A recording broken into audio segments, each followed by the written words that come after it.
You're listening to Boston Public Radio, Jim Browdy and Marge Regan. As you know, tonight, the Rolling Stones perform one of two concerts at the Garden. Mick Jagger, Keith Richards, both 69. So the question's simple. How old is too old to rock and roll? You can give us a call at 877-301-8970 if you want to tell us who you think can still do it. Now, joining us with his thoughts on that question is Paul McCartney's love child, the man behind WGBH's Curiosity Desk.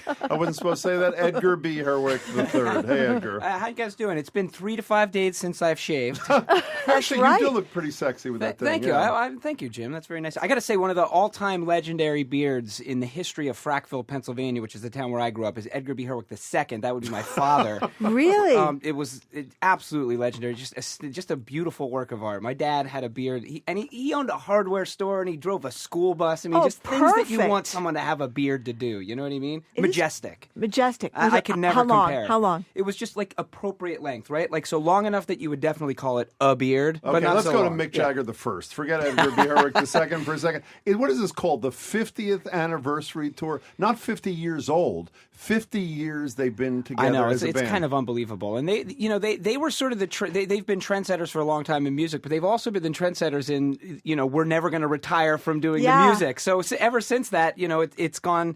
A lot of people have followed their lead. So I started to notice there are a couple of markers, right? Like so we're thinking about and talking about this in the newsroom. Like how do you know when an artist is either in danger of becoming too old to be doing this anymore, or has sort of jumped the shark, so to say?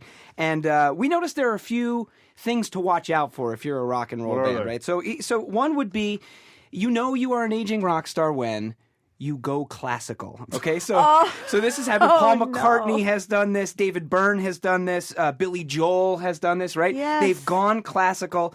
We have an example of that. One of the great rock stars of the 80s, Elvis Costello, brainy, wonderful musician, and he went classical. Now can they recall being young and idealistic before waiting?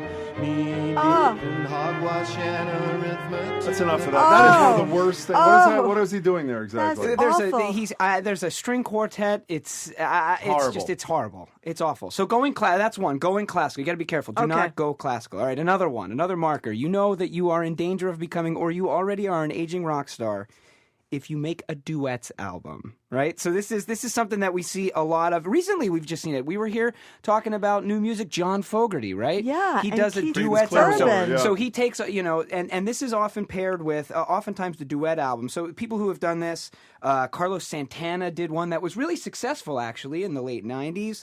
John Fogerty's done this. Willie Nelson's done this. Elton John has done this. Peter Gabriel has done this. Sort of like aging rock stars. They do the duets but the album. violation of your premise right there, Willie Nelson, who's got to be 80, is not too old to do anything. Actually, it's still wildly He's the talented, exception that proves and the I actually rule. saw him last year. He's fabulous. That's He's right. unbelievable. He's the You know why? Why? All the marijuana. Maybe it is. It's Whatever true. it is. It keeps him young. It keeps him. But now here's the caveat with duets albums that we've noticed, and that is if you do a duets album where it's you and an artist together, like Alison Krauss did with Robert Plant, that tends to work, right? It's you two doing it together an entire album. When it doesn't work is when it's a smattering of a bunch of artists. Usually it's a combination of new artists and old artists. That's when you're in danger of being the aging rock star. You've done a duets album. This is oftentimes paired with another marker that you are an aging rock star, which is you're quote-unquote doing an album that revisits your catalog. Right, where you take a bunch of songs that you've done before and you redo them. And this is often with a duets album. So we have an example of that. One of my absolute favorite bands of all time are the Kinks. I love the Kinks more than almost any other band in the world. But Ray Davies has recently done a duets album revisiting his catalog. And here's an example of him doing one of the great rock songs of all time with Metallica.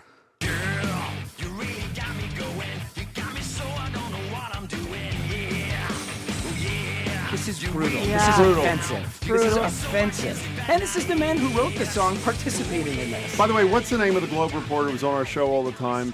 whose mission, and made a movie about it, was to reunite the Kinks, the Davies brothers. Who was it? He writes Jeff. Is it Jeff Edgers? Is it? No, it's not Jeff Edgers. It might be. No, I don't know if it is. It was Jeff Edgers. It is Did, Jeff. yeah, fabulous who did movie. the film, yeah. Wait, I got to interrupt you. Can we at least agree one person who's in his 60s who can totally here we do it? go. Well, no, do it briefly and we'll move on. What do we got? Springsteen has not lost anything. I actually agree with that. I actually totally agree with that. And by the Jim. way, when you're watching him perform, for those who haven't seen him 36 times, even though I think he's 63 now, obviously he's a little different than he was when he was in his 40s.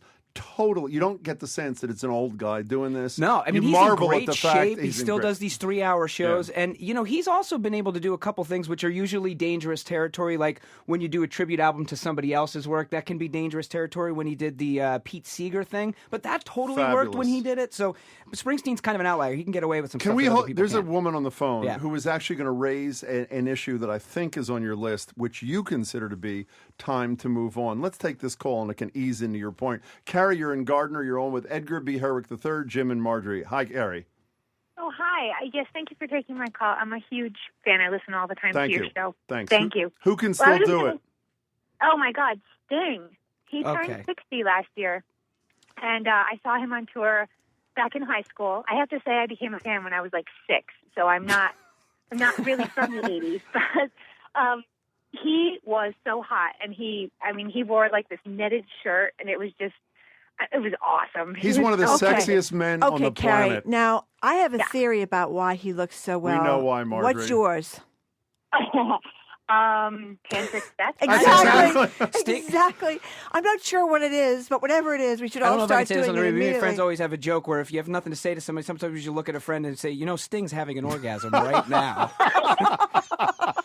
That's right. So let's hear what Edgar's take is on Sting All in right. his 60s. Go ahead, Edgar. With all due respect, I think that Sting has gone completely off the rails. He has gone completely off. He's got like an album of hits on the lute. He's playing mandolins. He's playing stringed instruments that haven't been played by anybody in hundreds of years. And he's also recently done something which to me is another marker of you are an aging rock star, which is he's made a Christmas album. This is dangerous territory to get that's into. bad. So I'm recently watching one of my favorite shows to watch, which is Later with Jules Holland, which we've talked about here before. Which this guy in England gets 4 bands on a soundstage together, and everybody plays one at a time. So there are a couple of rock bands playing, and then they go over to the lights come up on Sting. It's Sting sitting there playing some sort of guitar. There's a woman on like a Celtic harp and a guy with a stand-up bass. Sting has this knitted shirt which is unbuttoned down to his belly That's button. the one that Carrie loved, by the way. I know, full beard, and he's playing this Christmas tune. All day we fought the tides between the north head and the south. All day we hauled the frozen sheets to escape the storm's wet mouth. All day as cold as charity. I love it. Well, I it's not- love it's not every that bad. second of that Yeah. Christmas tune. We don't have the part here where, and then the woman comes in singing in some sort of Gaelic language that you can't understand over her harp. I mean, there she is. I know, yeah, look at the smile. This woman, by the way, 93. It's amazing how well preserved she is. Do we remember where Sting came from, though? I mean, can we hear a little bit of the Police? Do we have some of the Police? This to me is Sting. I love this. I guess you call it cowardice. Yes. But I'm not prepared to go on. He's evolving, Edgar. Get with it. It's So- fine. But here's the question. Should you keep replaying your original No, stuff? you can't. I mean, Or should you, because that is, like, Springsteen doesn't keep replaying his original stuff. Yeah, he has new CDs he has all new the time. CDs. I mean, Well, he does at concerts. He plays like half Yeah. new stuff and half. it's or a do you tricky look thing to do. silly being 70 playing I Can't Get No Satisfaction now. They're going to play that tomorrow night. I'm sure By the way, tonight. You know what was really interesting about that's right, tonight, and I'm sorry, and Friday night. Yeah. I saw Emily Rooney's show, Greater Boston, last night at 7 o'clock. They had pictures of early Rolling Stones when Mick Jagger was about 19 years old. And what was really interesting is he hardly moved. That's right. He when he was almost stiff on stage as a young kid. Yeah. And now he's like Mr. Acrobatic. And it was just... odd that at the age when he could have been Mr. Acrobatic, he wasn't. Then he evolved into it like at 50 years old. He hadn't been doing enough drugs yet. I guess. And copying, I mean, Tina Turner is really, you looked at, I mean, everything Mick Jagger does is basically something that Tina Turner did. That is I mean, a it's great kind of point. incredible. And I think that he watched her and he studied her. And, you know, I mean, not to be lost is a lot of these aging rock stars that we're talking about are these British invasion folks. Yep. And, you know, that era of musicians, the Beatles, the Rolling Stones, the Who, Led Zeppelin, Pink Floyd, all of those guys, they were really into the music that was coming out of the American South, blues music, early rock and roll, and the Motown stuff of the 60s. I mean, those guys over there were eating that stuff up and looking at that and learning everything they learned. Well, they learned and by the from way, and a lot of the blues from crowd guys and a lot of the musicians. Motown people were playing until they dropped dead, by They the way. absolutely were. Let's take a couple of calls. 877-301-8970. Who's of an advanced age? This is in tribute to the Rolling Stones tonight and Friday night. Who can still really bring it? Let's go to Aaron in Jamaica Plain. You're next on Boston Public Radio. Hey, Aaron. Hey there. It's great to talk to you guys. You've been bringing up so many interesting points. I actually edit a web magazine called Rocker, which actually only covers the world of musicians who continue to tour and record over 40. Oh, my goodness. really? And tell us, so go ahead. Who's at the top of their game post 40 right now, Aaron? Well, you know, I think the thing that I've come to find out, I've been publishing this website for about 2 years, and what I've really been surprised about is, honestly, that a huge array of artists still tour and record all the time, and we don't always hear about them, really, because of a lot of ageism in the media about reporting on people who are still, like, really making terrific records. I mean, the Smithereens put out a record 2 years ago, which, like, was mind-blowingly good. And I think, actually, here in Boston, we heard the Cars' most recent record, which also was really, really at the top of their game. Well, let me pick like, somebody who I was going to ask Edgar about, but I'll ask you first. Last time I heard Paul McCartney sing a ballad, it was cringe-producing. And then at the same time, I asked people I worked with who went to the Fenway to see him. Yeah. They said one of the greatest concerts they have ever seen. And they're not just because it was, you know, this great memory of the Beatles, but because he could really perform. Where do you rank Paul McCartney, who's got to be, what, 67, 68, 69? 68 or 69. 69. Where's McCartney, Aaron? 70. Well, I actually was not a fan of his most recent record. But, you know, I think that one of the things that people like to, like, it somehow evades us. You know, we're saying, like, Mick Jagger, when he was young, he wasn't moving around. Now he's moving around. Or Paul McCartney's amazing now. I mean, there are very few jobs that you could do, right? If you had a job when you were 20 and you kept doing that job for 40 years, you'd get better at it. Yeah. And for most of these people, I mean, you know, they've been performers and entertainers for years. And so by the time McCartney is, like, putting on a show, he's completely kicking it, you know? Yeah. Hey, Aaron, thank you so much for the call. We appreciate it. The thing to remember about Paul McCartney is, you know, those who, even people who sort of accept that he's kind of one of the great songwriters of all time or whatever, even in his early years, one of the criticisms of Paul is that he could go cheesy, he could go sappy. Yeah. So even when he was 27 years old, 26 years old, he would sometimes produce something that's a little bit cringeworthy. And he's also somebody who's fallen trap recently to another marker that you are an aging rock star, which is you've done an album of American standards, the Great American Songbook, you know, with Rod Stewart.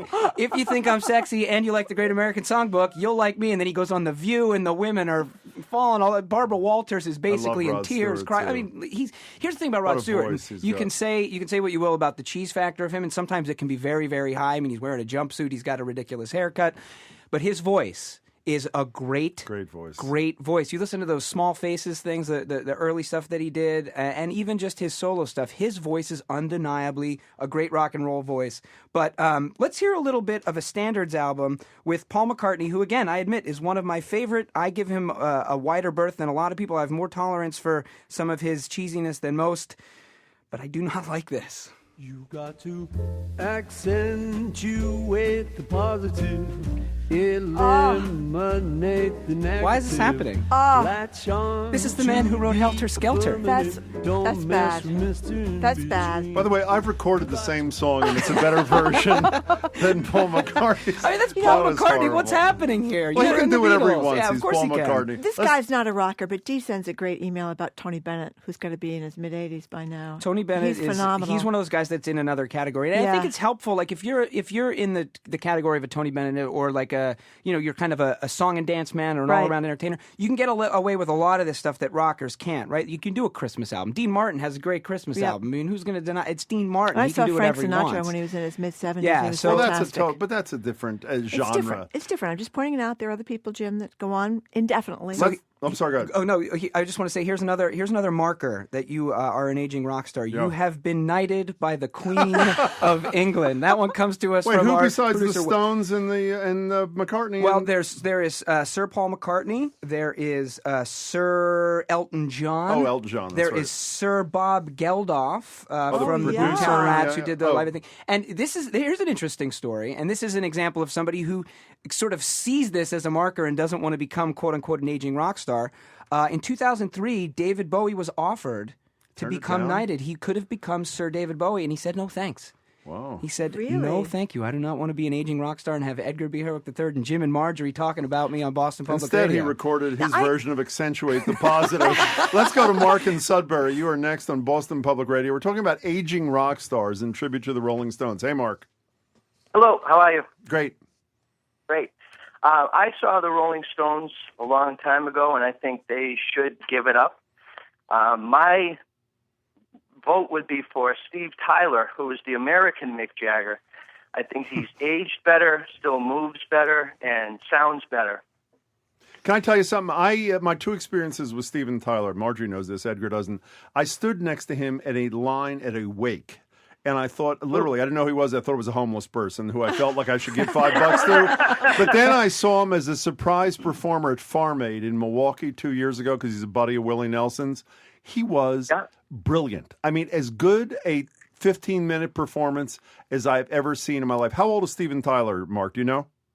I think early 60s, maybe just broke 60, Yeah. 61. I think you're pretty close. Mark, thanks for Only reason I watched Yeah. American Idol. The only reason I watched American He's 65, Idol. we're told by our colleagues. Mark, thanks for the call. We appreciate it. Yes, it's something else Jim and I are familiar with, having gone to a Paul Simon concert. When was it, about 5 years ago or 10 years ago? Yes, We were this the is youngest great. people there, like by 30 years, and people were so aged they couldn't stand up Yeah. for the encores. They would just Well, you sit say in what their it is, seats and right? Did hold you say the- what it was? Paul Simon concert. No. Oh, it was Simon, Simon and and Garfunkel's Garfunkel. reunion. Oh, that's It right. was their reunion Reunion. concert. The yeah. Old Friends Tour, aptly We were the Yeah. only people there without walkers. That's is what right. Margie's trying we'll to be say. in Walker soon, so don't knock it, Jim. But anyway, what about Paul Simon? Well, I mean, Paul Simon is he's a great artist. He's done a really good job, I think, of kind of evolving through the years. He's somebody. It helps. I think it helps when you're in the category that Paul Simon's in, which is you dabble in rock and roll, but you're not considered a rocker. You know what I mean? Because even in his 20s, him and Garfunkel are making very quiet, very considerate music.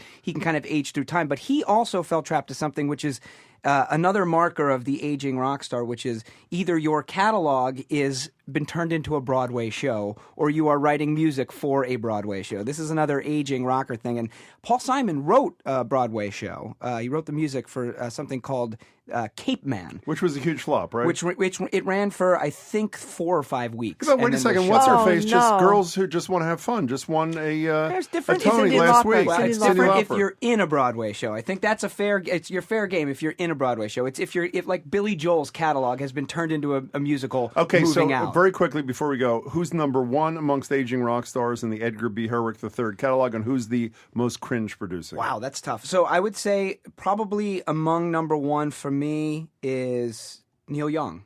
I've Oh, seen Neil Young great. twice in the last 3 years. 67 years old, one of the most brilliant musicians and minds ever. Who's at the bottom of the list? Who's at the bottom of the list? Bottom of the list. Bottom of the list. I got to think about that. I would say it's the Who. The Who were so good. They were so young. They were so exciting, and their music was so much about teenage angst and energy. And you see them now. There's only 2 of them left. 2 of them are dead. They still call themselves a Who. That, by the way, is another thing. If you The look Who around and minus most of your 2. band Band members members were are not dead. in your band or they're Okay. dead, you're an aging rock star. So On that the Who. note. And by the way, Baba O'Reilly, which was a great song once, is literally on 1 out of every 4 commercials on television. I That mean, is I a don't know what's problem, going on too. with the Who. Hey, Edgar B. Herwick III, thanks as always. Thank we you, guys. appreciate it. I'm sorry about Paul Simon. I'm sorry about the Who. He's a genius too. But Paul Simon may be aging. He is a This is Paul songwriting Simon. genius. Is this Paul Simon? This is from the ill-fated Cape Man musical, I think. Uh-oh. Genius. I guess I missed Wow. this one. Oh, here it is. Edgar B. Hurek, thank you very much for being with You're us. welcome, Marjorie. Edgar B. Thank Hurek you. III, Edgar B. Hurek III runs a Curiosity Desk, and you guys should listen for him because it's fantastic stuff. Thank you again for joining us. See you soon.